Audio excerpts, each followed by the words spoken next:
तो हम सर्कल पढ़ेंगे इस क्लास में। तो सबसे पहले स्क्रीन पे आपको एक प्लेन दिख रही होगी वाइट कलर की। इसको क्या बोलते हैं? 2D सरफेस या प्लेन। ओके, प्लेन बेसिकली क्या किससे बनती है? इनफाइनाइट नंबर ऑफ पॉइंट से मिलके बनी होती है।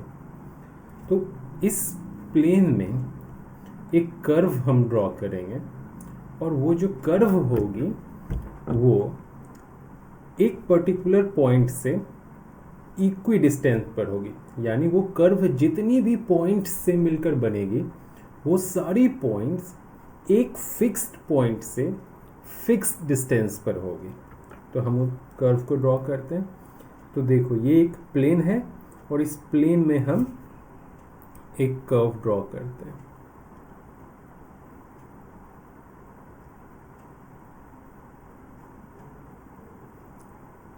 हमने कर्व को ड्रॉ कर लिया। अब इस कर्व जो पर्टिकुलर कर्व है इसमें कितने पॉइंट हैं? इनफाइनाइट नंबर ऑफ पॉइंट्स हैं। ठीक है, मतलब बहुत सारे हैं, है ना। और ये जो कर्व ड्रॉ हुई है कहाँ ड्रॉ हुई है? प्लेन में। ओके,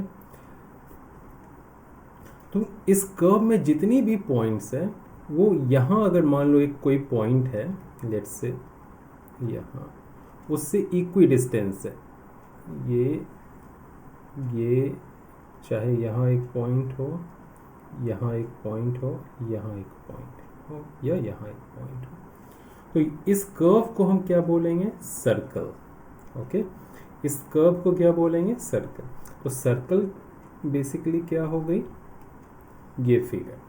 ओके, प्लेन में एक कर्व, जो कर्व बनती किससे? बहुत सारे पॉइंट से मिलके, और वो सारी पॉइंट्स एक पर्टिकुलर पॉइंट से इक्वी डिस्टेंस है। और वो पर्टिकुलर पॉइंट जिससे सर्कल की सारी पॉइंट्स इक्वी डिस्टेंस पर होती है उसको सेंटर बोलते हैं। ठीक है, तो सेंटर समझ में आ गई और सर्कल समझ में आ गई। इसी चीज़ को हम डिफाइन करेंगे। तो देखो डेफिनेशंस मैंने लिख दिया।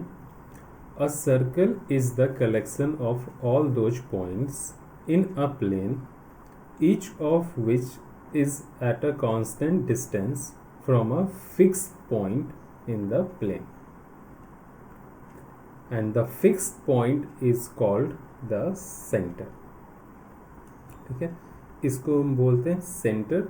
यूजुअली इसका हम नाम ओ डालते हैं, समझ। ओके, अब रेडियस क्या होती है उसको हम देखते हैं। तो ये जो बाउंड्री है, ये जो कर्व है, इस कर्व को हम क्या बोलते हैं? सर्कमफेरेंस। ठीक है, क्लियर। सर्कमफेरेंस के किसी भी एक पॉइंट से, यानी सर्कल के किसी भी एक पॉइंट से सेंटर को जो लाइन मिलाती है, लाइन सेगमेंट मिलाती है, उसी को हम बोलते हैं रेडियस। रेडियस को दो सेंस में स्टडी किया जाता है, एक लेंथ के सेंस में, दूसरा लाइन सेगमेंट के सेंस में। तो लाइन सेगमेंट के सेंस में क्या होगा? Line segment that join centre of circle to circumference. समझ में? उस लाइन सेगमेंट, यानी इस अगर यहाँ ये पॉइंट P है तो ये जो OP लाइन सेगमेंट है उसको हम बोलते हैं रेडियस। ठीक है, लेंथ के सेंस में क्या होगी radius? Distance between centre of the circle and a point on the circle is called radius of the circle. और जो लेंथ होती है रेडियस की उसको कैपिटल R और स्मॉल r दोनों से डिनोट करते हैं।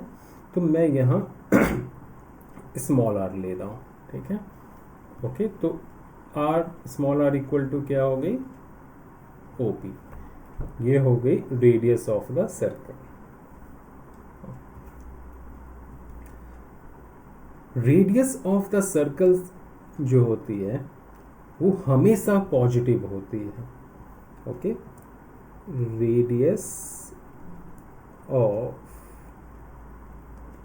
द, वो कभी नेगेटिव नहीं हो सकती, सर्कल मस्ट बी पॉजिटिव। और एक सर्कल में काफ़ी सारी रेडियस हो सकते हैं।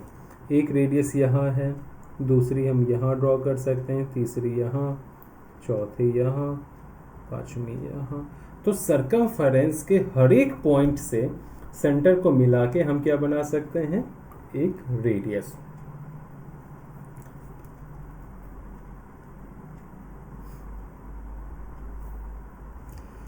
और सर्कल की जो भी रेडियस है, सारी रेडियस क्या होती है, वो इक्वल होती है। तो इसलिए हम यहाँ पे लिखेंगे ऑल रेडियाई, रेडियाई रेडियस का प्लूरल है, all radii of a circle are equal.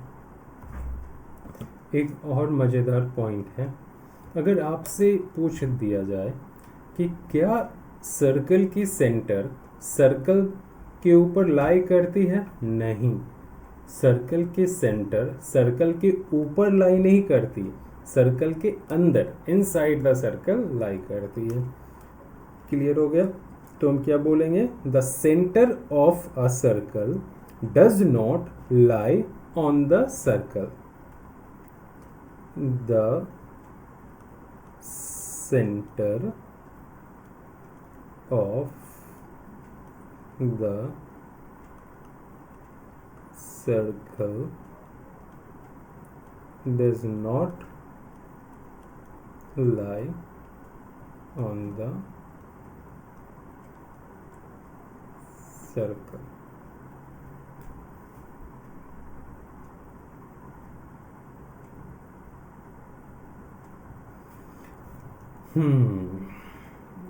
आगे चलते हैं। मैं एक फिगर ही ले लेता हूँ सर्कल की।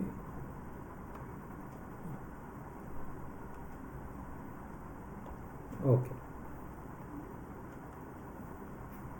तो देखें यहाँ पे मैंने एक सर्कल की फिगर ली हुई है।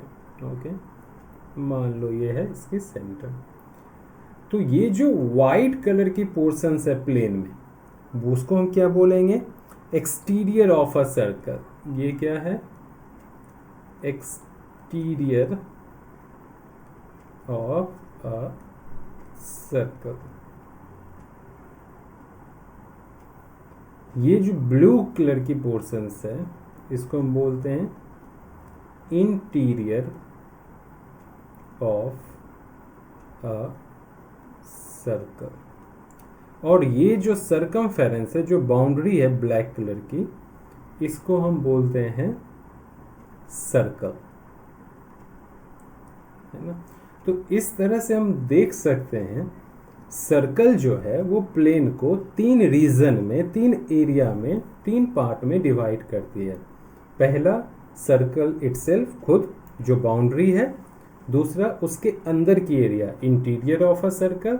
और तीसरा exterior of a circle. Circle खुद plus interior of a circle, है ना, इंटीरियर ऑफ अ सर्कल को कंबाइंड हम बोलते हैं सर्कुलर रीजन। इसको हम कंबाइंड बोलते हैं सर्कुलर रीजन।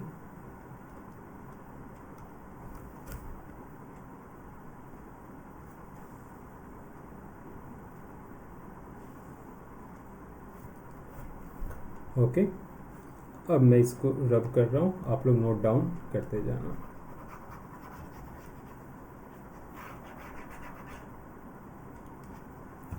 अब हम स्टडी करने वाले हैं क्वाड।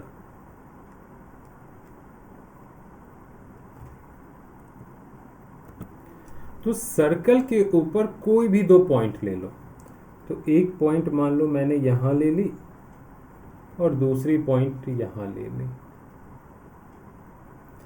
क्लियर। और इन दोनों पॉइंट को एक लाइन सेगमेंट ज्वाइन कर रही है, ठीक है। इसी लाइन सेगमेंट को कॉर्ड बोलते हैं, और इस लाइन सेगमेंट की जो लेंथ होगी उसको लेंथ ऑफ द कॉर्ड बोलते हैं, ठीक है। इसको हम लेंथ ऑफ द कॉर्ड बोलेंगे। एक सेकेंड, इसे लिखने में गड़बड़ हो गई। लेंथ ऑफ द कॉर्ड बोलेंगे, और इसको, इस लाइन सेगमेंट को कॉर्ड बोलेंगे। ओके, तो कॉर्ड की डेफिनेशंस क्या हो जाएगी? A line segment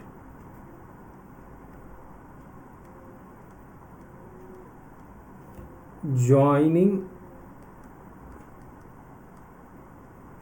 any two points on the circle, या any 2 points of a circle, points of a circle, दोनों ही करेक्ट है, is called chord of the circle. Okay, so अब हम लेंथ ऑफ द कॉर्ड को define करेंगे।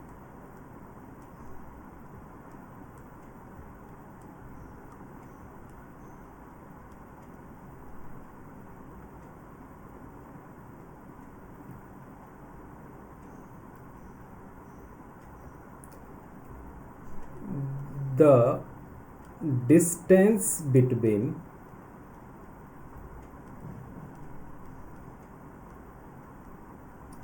any 2 points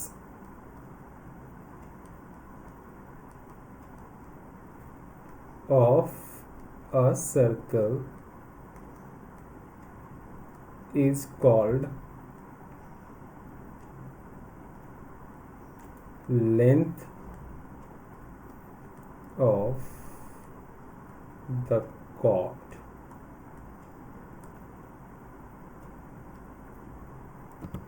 example ले लेते हैं। इस पॉइंट का नाम P ले लो, इस पॉइंट का नाम Q ले लो, है ना। तो PQ क्या हो गई? कॉर्ड ऑफ द सर्कल, और इसकी लेंथ अगर मान लो 5 सेंटीमीटर है, तो 5 सेंटीमीटर क्या हो गई? Length of the chord PQ, length of the chord PQ। जब हम मैथमेटिक्स करते हैं तो हम इसको डायरेक्ट ऐसे ही लिख देते हैं, PQ इक्वल टू 5 सेंटीमीटर। तो हमें लगता है PQ इक्वल टू 5 सेंटीमीटर है, लेकिन हमें रीड क्या करना? Length of the chord PQ is 5 centimetre. Okay, लेकिन यूजुअली हम क्या कह देते हैं? Chord PQ equal to 5 centimetre. Okay, देखो इस सर्कल को, यहाँ एक पॉइंट समझो है M सर्कल के ऊपर, यहाँ एक पॉइंट है N। तो M और N 2 पॉइंट्स हैं सर्कल के ऊपर, और इनको एक लाइन सेगमेंट ज्वाइन कर रही है। तो MN एक लाइन सेगमेंट है, ठीक है, जो 2 पॉइंट्स M और N को ज्वाइन करती है, और ये 2 पॉइंट्स सर्कल के ऊपर हैं। तो कॉर्ड के डेफिनेशन से ये परफेक्टली क्या हो जाएगी? एक कॉर्ड हो जाएगी, है ना। लेकिन इस केस में ये जो कॉर्ड है वो सर्कल के सेंटर से भी होके पास कर रही है ना। ओके, तो ऐसी कॉर्ड जो एक सर्कल के सेंटर से होके पास करती है उसको डायामीटर कहते हैं, ठीक है। तो डायामीटर की डेफिनेशंस क्या हो जाएगी? A line segment a line segment joining any two points of the circle and also passes through its center is called diameter of the circle. यहाँ MON या डायरेक्ट MN भी बोल सकते हो, ये क्या है? Diameter of the circle. Okay, ये है डायामीटर। ओके, और ये जो लेंथ है MON की, इस लेंथ को हम डायामीटर ही बोलते हैं। जैसे रेडियस के दो सेंस बनते थे, एक लाइन सेगमेंट का और एक लेंथ का, उसी तरह डायामीटर के भी दो सेंस बनते हैं, एक लेंथ का और एक लाइन सेगमेंट का। तो यहाँ डायामीटर को हम D से डिनोट करते हैं। तो स्मॉल d क्या है? Length of the diameter. ठीक है, मैं लिख देता हूँ, length of the diameter equal to small d equal to MON। इस फिगर के अनुसार एक सर्कल में कितने डायामीटर हो सकते हैं? इनफाइनाइट, काफ़ी सारे। देखो ये भी एक डायामीटर है, ठीक है, ये भी एक डायामीटर हो गई, है ना। इस तरह काफ़ी सारी डायामीटर बन सकती है, और सारी डायामीटर की लेंथ क्या होती है? सेम होती है। ओके, अब हम लर्न करने वाले हैं रिलेशन बिटवीन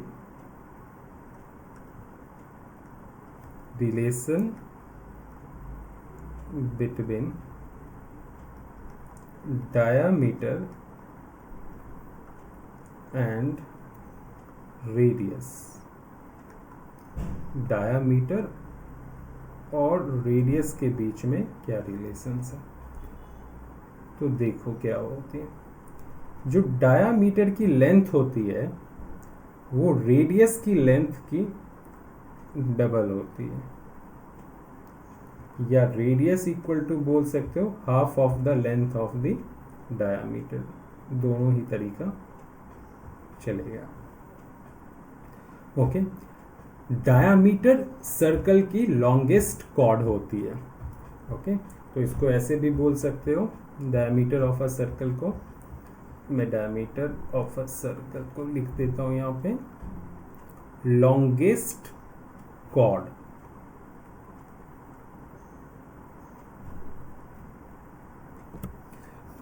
जब डायामीटर को लाइन सेगमेंट के टर्म्स में आप लिखते हो, तो जैसे MN एक डायामीटर है, तो जब मैं इसे लाइन सेगमेंट के टर्म में लिखूंगा तो मैं लिख दूंगा ऐसे MN, और जब मैं इसे लेंथ के टर्म में लिखूंगा तो मैं लिखूंगा उसे MN।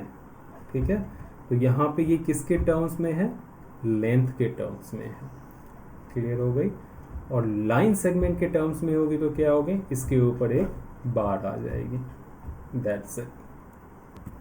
देखो यहाँ पे एक सर्कल है, और सर्कल पे हम 2 पॉइंट ले लेते हैं।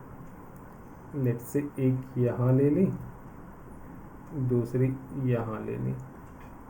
ठीक है, एक यहाँ ले ली, दूसरी यहाँ ले ली। ठीक है, तो इन दोनों पॉइंट से जब एक लाइन पास करेगी, ठीक है, इन दोनों पॉइंट से होते हुए एक लाइन पास करेगी।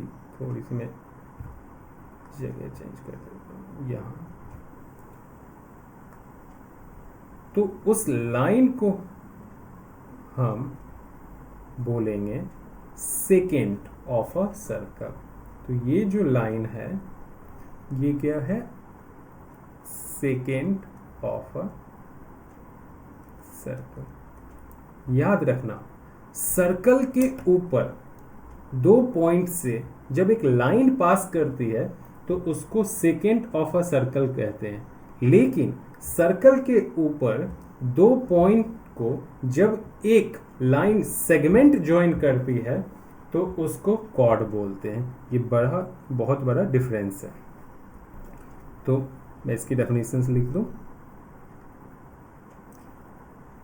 A line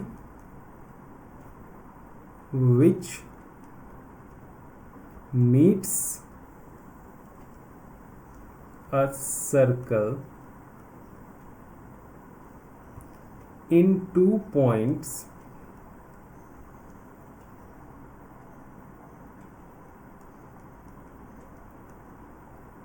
is called a secant of the circle।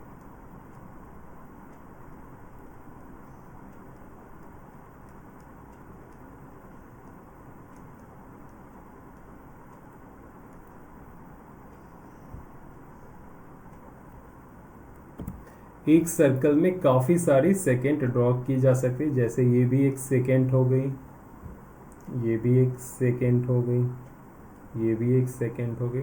तो मल्टीपल सेकेंड ड्रॉ की जा सकती है एक सर्कल्स में। अब हम आर्क को स्टडी करेंगे।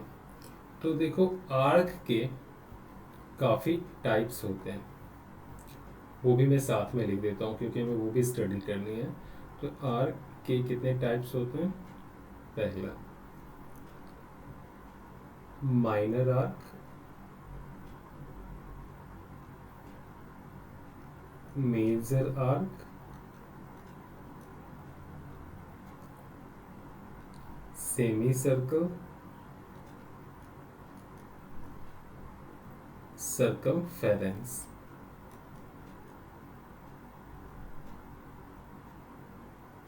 फिर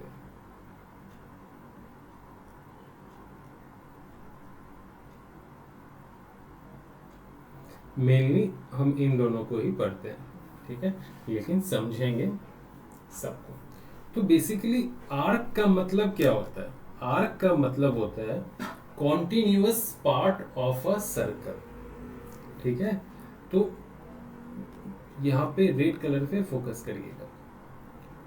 यहाँ से लेके यहाँ तक हमने एक पार्ट ले ली सर्कल की, ये क्या हो जाएगी? आर्क हो जाएगी। क्लियर हो गया? अब मैं इसको रब कर रहा हूं। यहां से लेके, सॉरी,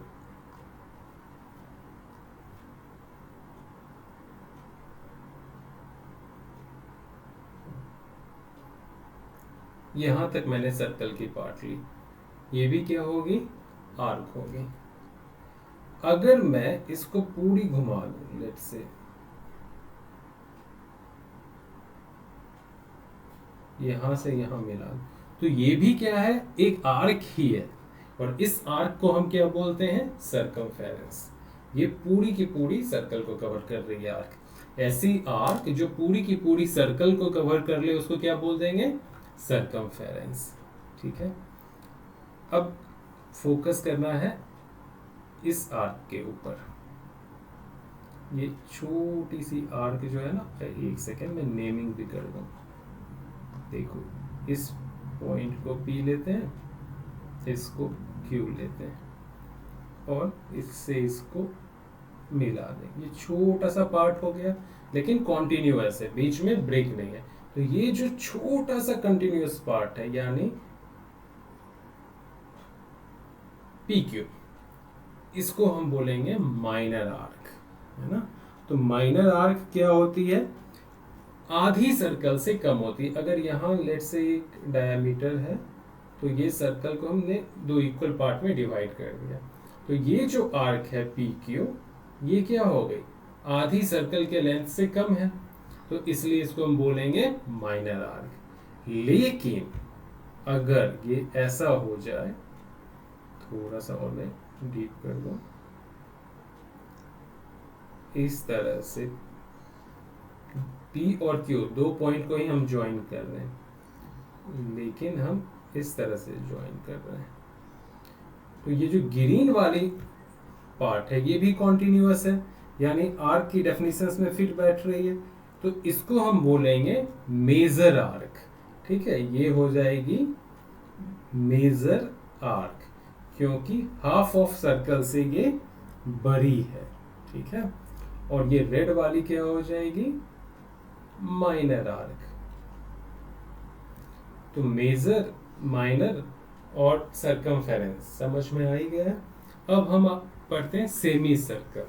तो सर्कल की जो आधी पार्ट है ना, एक आर्क जो स्प्रेड है, जो फैली हुई है, जो कवर करती है सर्कल की आधी पार्ट्स को, अगर मैं इसको लेट से पर्पल से ले लूं और कर दो कुछ इस तरह से, है ना, तो इसको हम बोलेंगे सेमी सर्कल। ओके, तो समझ में आ गया आर्क क्या होती है और माइनर आर्क क्या होती है, मेजर आर्क क्या होती है, सेमी सर्कल और सर्कमफ्रेंस। तो मैं इसको डिफाइन करता हूँ एक एक करके, ऐसे ही नहीं छोड़ेंगे, डेफिनेशंस में लिखेंगे। तो सबसे पहले आर्क ऑफ द सर्कल की हम डेफिनेशंस लिखते हैं। आर्क ऑफ द सर्कल क्या होती है, a continuous part of a circle is called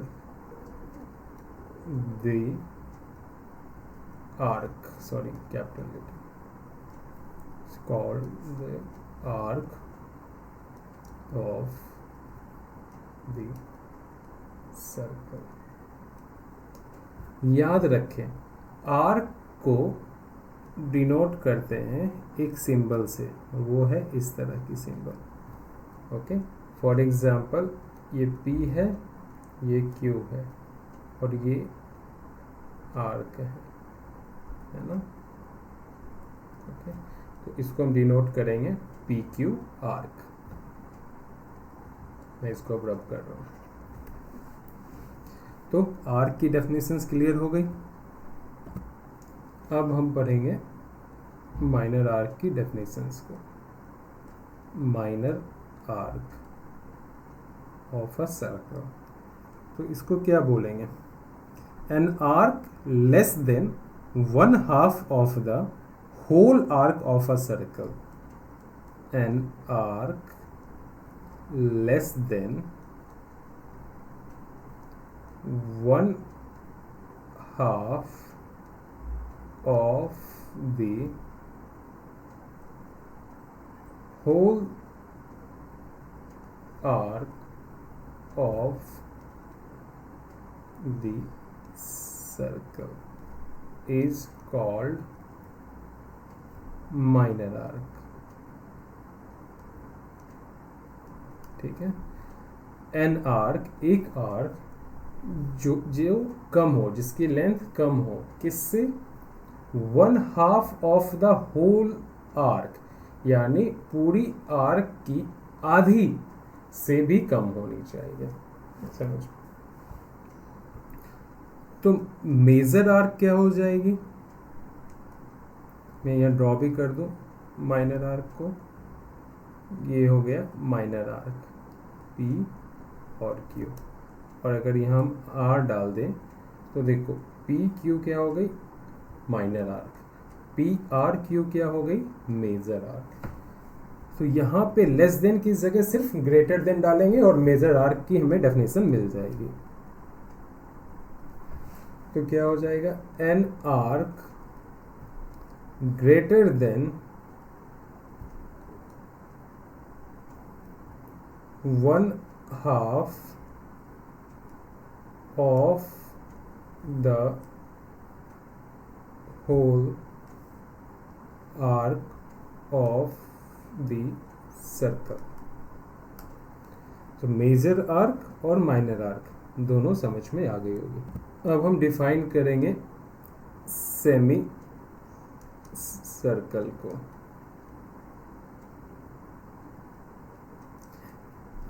semi circle क्या होती है?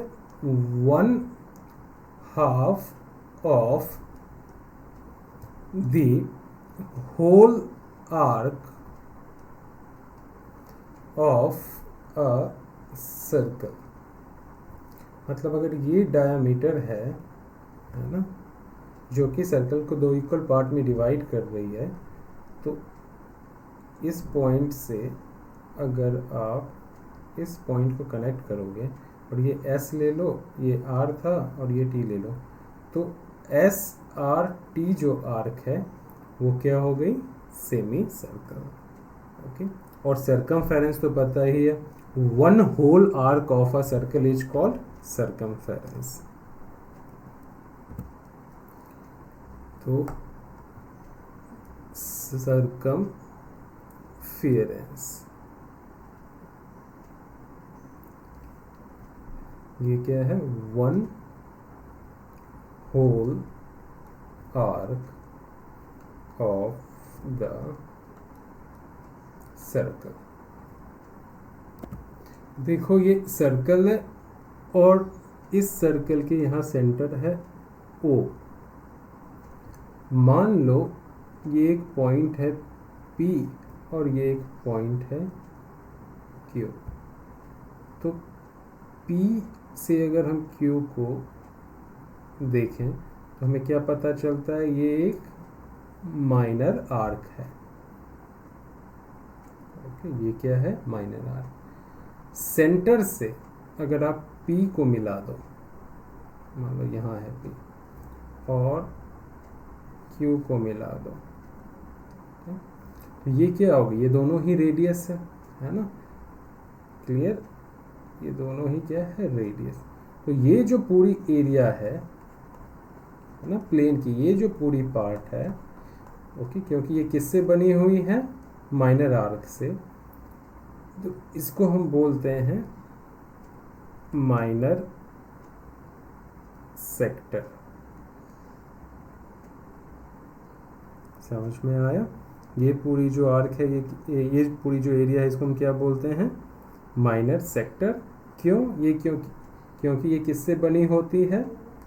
माइनर आर्क और 2 रेडियस से, है ना? यहाँ पे इसी 2 रेडियस से और इसी के मेजर आर्क से जो एरिया है, ये वाली पूरी, इसको हम बोलेंगे मेजर सेक्टर। ये किससे बनती है?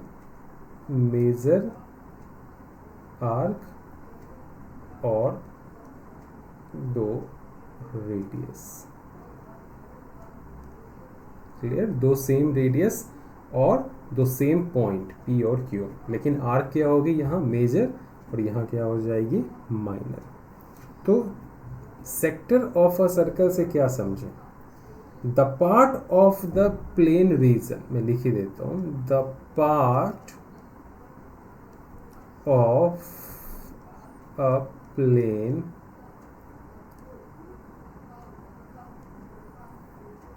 Reason enclosed by a circle, by a circle, या आर्क ऑफ अ सर्कल ज़्यादा बेहतर होगा, by an arc of a circle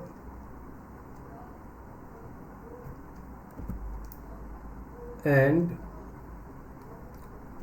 2 bounding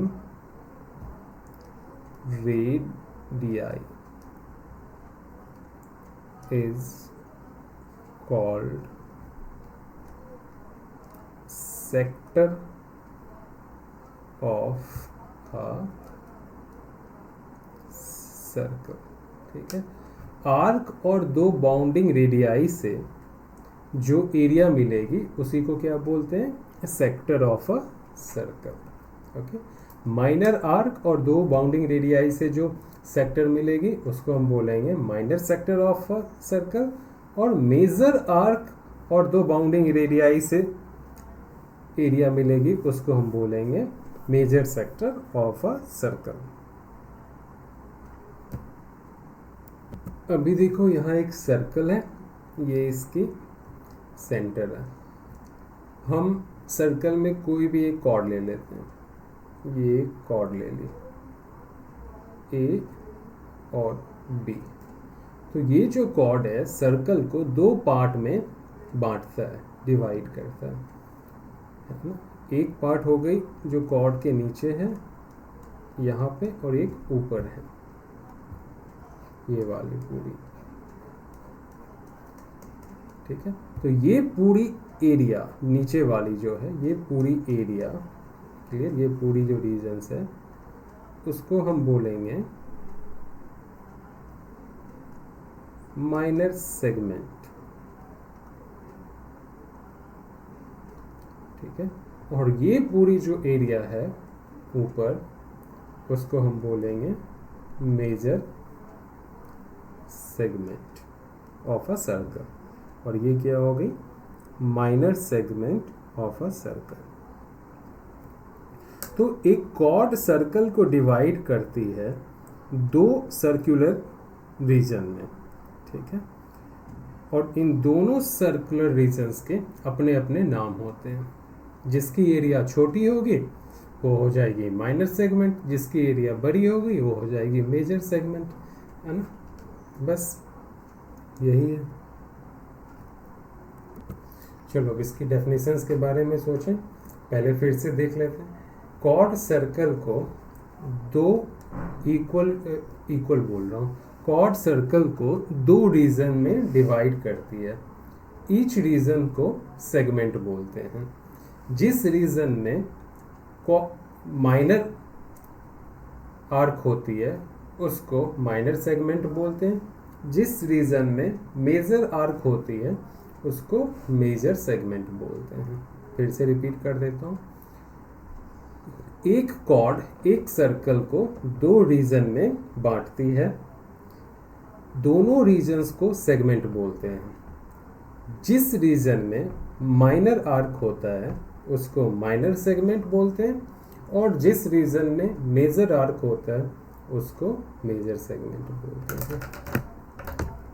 okay, तो मैं लिख देता हूँ। यहाँ देखो इस सेगमेंट में माइनर आर्क है इसलिए इसको माइनर सेगमेंट बोला।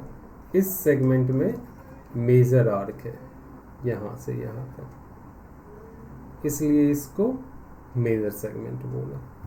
तो इसी चीज़ को हम लिखते हैं, अ cord divides a circle into two parts. Each of these two is called segment.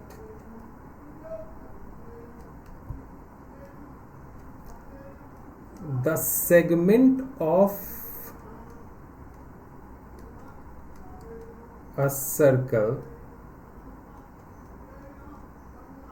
contains minor arc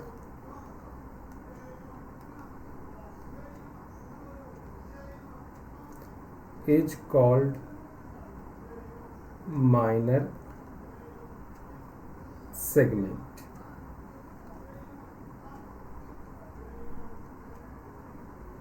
And the segment of a circle contains major arc is called major segment. अब हम study करेंगे angle subtended by an arc. तो यहाँ centre है और इसका नाम हम O बोलते हैं, और ये एक पॉइंट P है और ये एक पॉइंट Q है। ये P थी और वो Q थी।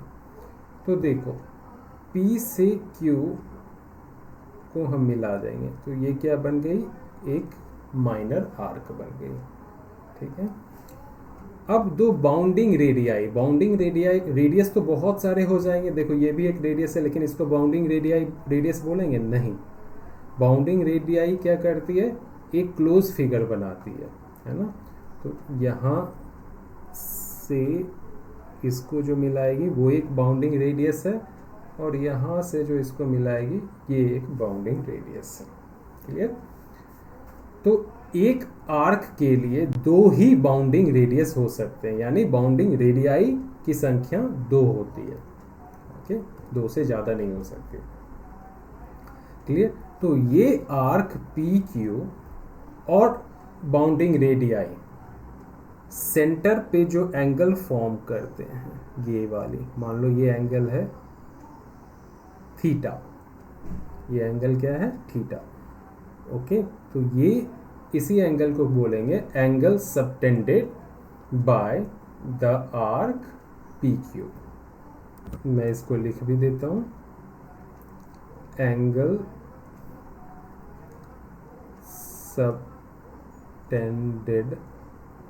Subtended by the minor arc P Q equal to theta. Okay, और इसको बोलते हैं एंगल पी ओ क्यू। अगर और भी ज़्यादा अच्छा लिखना है तो इसको ऐसे भी आप लिख सकते हो, angle subtended by the minor arc P Q with the centre O. P Q मैं और अच्छा कर देता हूँ, with the centre O equal to theta equal to P O Q.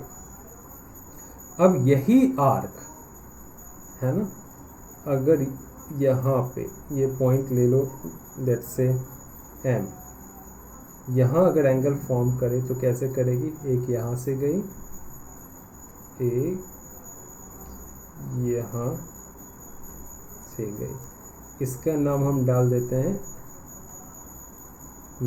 Theta हो गया, अल्फा, है ना।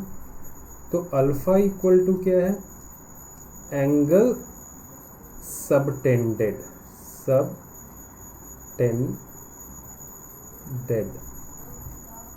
Bye an arc, minor arc है P Q, with point M on major arc P Q. यहाँ है माइनर आर्क। तो minor arc angle form कर रही है मेजर आर्क के एक पॉइंट पे, ठीक है, और उसको बोलते हैं अल्फा। क्लियर हो गई। तो देखो ये जो पॉइंट M है ये कहाँ है, मेजर आर्क के ऊपर। ओके, तो इसको नोट डाउन कर लेना, और मैं इसको रब कर रहा हूँ।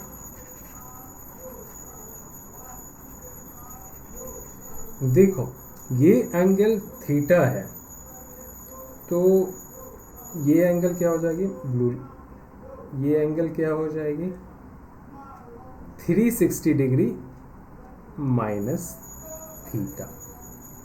ओके, तो अगर ये एंगल थीटा है तो ये हो जाएगी 360 डिग्री माइनस थीटा, और इसका नाम हम दे देते हैं बीटा। ठीक है, बीटा और थीटा में क्या रिलेशंस है, बीटा प्लस थीटा करेंगे तो 360 मिलेगी, और बीटा इक्वल टू है 360 डिग्री माइनस थीटा। और बीटा एंगल को फॉर्म कौन कर रहा है? मेजर आर्क फॉर्म कर रहा है विथ 2 बाउंडिंग रेडियाई, और कहाँ पे? सर्कल के सेंटर पे। तो मुझे ये रब करनी पड़ेगी और क्लैरिटी से समझाने के लिए।